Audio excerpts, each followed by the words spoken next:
presentarles la ponencia La importancia de la evaluación formativa en el proceso de enseñanza-aprendizaje de las matemáticas. Me gustaría comenzar diciendo que la educación matemática procura estimular la capacidad de abstracción, el razonamiento lógico, el espíritu de análisis e investigación y el pensamiento crítico y científico. A esto se refiere aprender matemática, y estos mismos aspectos son los que deberían de evaluarse. La pregunta aquí es, ¿cómo los vamos a evaluar? El objetivo de esta ponencia es invitar a la reflexión justamente sobre el proceso de evaluación que realizamos durante nuestros cursos. Y mi propuesta se centra específicamente en la evaluación formativa, ya que a través de ella se puede dar un seguimiento al proceso cognitivo y metacognitivo de los estudiantes. Yo creo que todos los que nos dedicamos a la educación matemática debemos de tener bien claro que matemática significa construir procesos mentales y desarrollar procesos metacognitivos. Cada uno de ellos es diferente en cada uno de nuestros estudiantes. De ahí que la evaluación que se centra en exámenes al final de periodo, conocida como la evaluación sumativa, no suele abarcar todos los aspectos que necesitamos evaluar cuando hablamos de matemáticas y, por supuesto, no refleja el aprendizaje de nuestros estudiantes. Aprender matemáticas va más allá de poder repetir el concepto y procedimientos que el docente expone en su clase. Según de Amore, aprender matemáticas gira en torno a la conceptualización de un concepto. Como les decía, es un proceso diferente para cada alumno y depende de su sistema de símbolos individual, que a su vez depende de la formación matemática que haya llevado a lo largo de su vida académica. Este tipo de conceptualización forma en el estudiante y representa lo que aprende en su mente. Se trata de procesos de abstracción. Estos procesos de abstracción dependen nuevamente del sistema de símbolos que ha construido a lo largo de su vida académica el estudiante. Cuando hablamos entonces de aprendizaje de las matemáticas, hablamos de 4 tipologías: la conceptual, la de estrategias, la algorítmica y la comunicativa.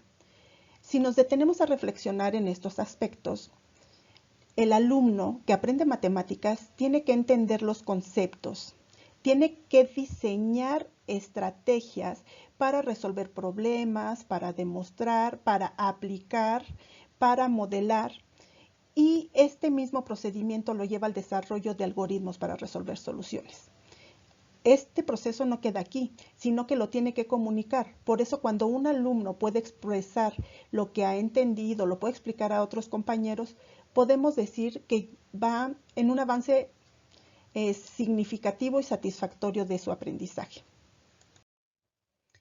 Entonces, la complejidad en este proceso requiere por parte del docente el diseño de instrumentos que le permitan comprender la etapa del proceso cognitivo en la que se encuentra el estudiante, para poder orientarlo en el momento que lo requiera. Esto lo puede conocer a través de las razones del estudiante, los procedimientos que sigue durante una tarea que se le ha dejado, las explicaciones que da, sus escrituras o formulaciones verbales, cómo opera su pensamiento matemático, las secuencias lógicas que sigue y construye y sus métodos de justificación o demostración. Son estos elementos los que representan realmente los intereses del docente en el proceso del aprendizaje del alumno. Y aquí me detengo nuevamente para enfatizar que un examen no puede darnos elementos suficientes para evaluar cada uno de estos aspectos. De ahí que como docentes debamos definir dentro de nuestra vida cotidiana, de nuestras clases, de las actividades de aprendizaje que definimos para el alumno, elementos para evaluar los avances en estos procesos cognitivos. Ahora bien, dado que la evaluación es un proceso de comprobación del grado del cumplimiento de las metas de aprendizaje y es parte inherente de la enseñanza, especialmente en el sistema educativo en el que nos encontramos, porque invariablemente tenemos que asignar una calificación al estudiante, sí podemos buscar la forma de que forme parte de las estrategias que apuntan al aprendizaje. Una evaluación aislada no tiene ningún sentido, tiene que formar parte del aprendizaje del alumno. Esto solo se logra a través de un proceso continuo de realimentación, tanto para docentes como para estudiantes. Cuando este proceso se lleva a cabo, el docente puede saber qué parte de la explicación que dio del tema que está tratando no está siendo completamente asimilado por el estudiante. Y eso mismo va a conocer el estudiante cuando conozca sus resultados de una serie de ejercicios, de un cuestionario, de un planteamiento de un problema. Para eso sirve la evaluación, para irnos dando cuenta de cómo vamos progresando en esta construcción de modelos mentales. Y es de aquí de donde vamos a obtener la información justamente de los procesos cognitivos del alumno. Así, la evaluación se convierte en un medio de obtención continua de información. Estas actividades entonces redundarán en mejores resultados de los estudiantes en sus evaluaciones o de forma más general en su calificación final, sin considerarlos explícitamente como exámenes. Sabemos bien que los alumnos ven los exámenes como obstáculos para lograr sus metas y no como debería de ser, como una forma de medir su aprendizaje y conocer sus áreas de oportunidad. Entonces, cuando hablamos de una evaluación formativa impregnada dentro de nuestro proceso de enseñanza, estas actividades continuas van ejercitando la actividad intelectual del estudiante.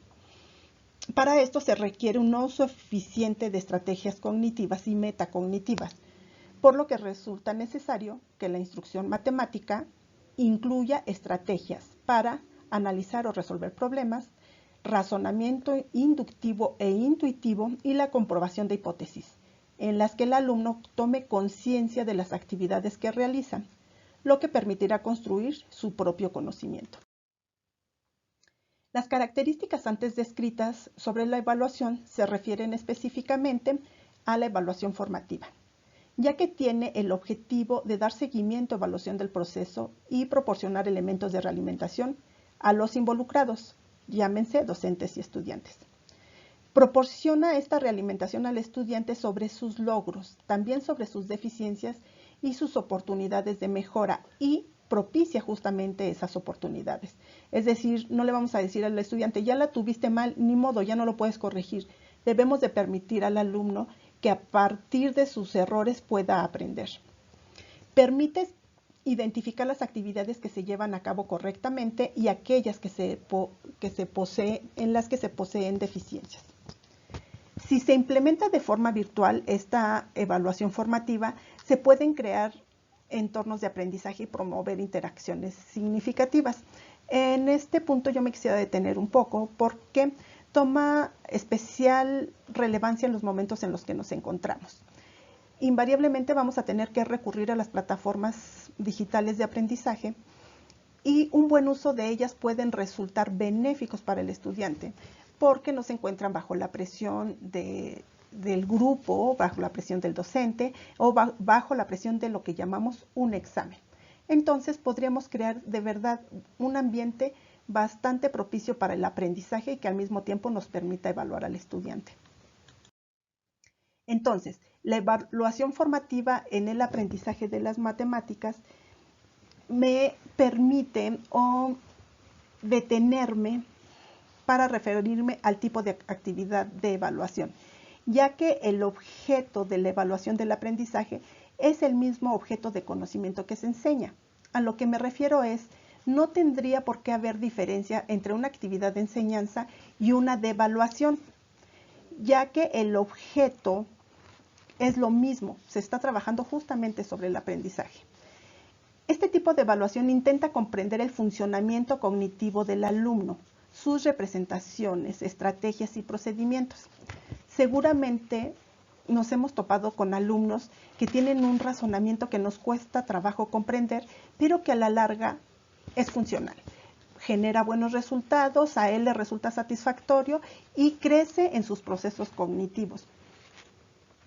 Entonces, las actividades de evaluación no tendrían por qué ser diferentes a las del aprendizaje. La evaluación formativa, entonces, tiene una función pedagógica, justamente por lo que mencionaba hace un momento. A partir de la evaluación, docente y estudiantes aprendemos, dando mayor importancia al proceso que a los resultados.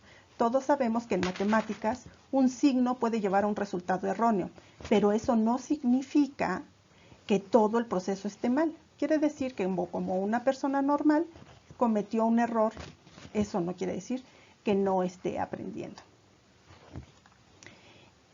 En este punto, el sujeto que aprende construye y estructura sus propias experiencias participando activamente en el proceso de aprendizaje.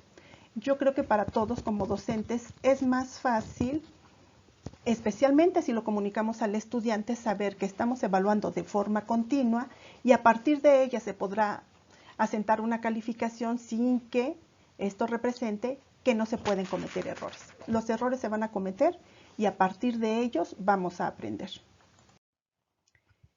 Me permití concluir mi propuesta y lo que les he expuesto hasta este momento mediante este sencillo esquema que pretende concentrar todo mi planteamiento.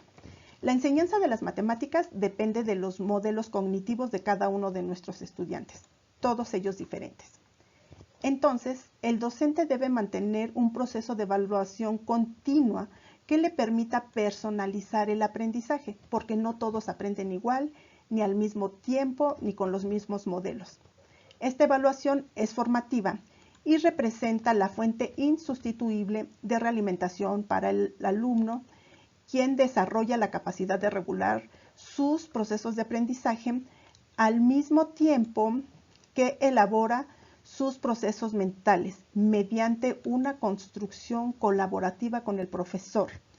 Aquí me gustaría detenerme un poquito.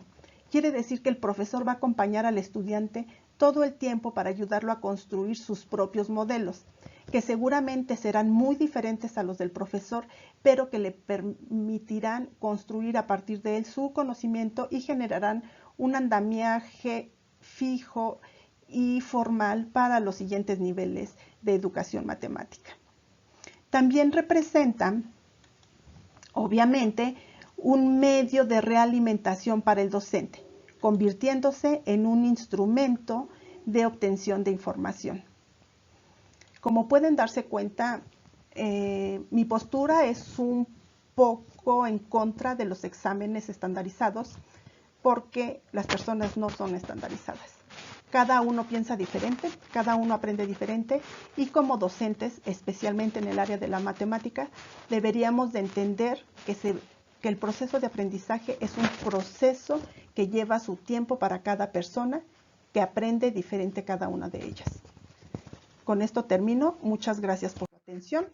Quedo atenta a sus dudas y comentarios.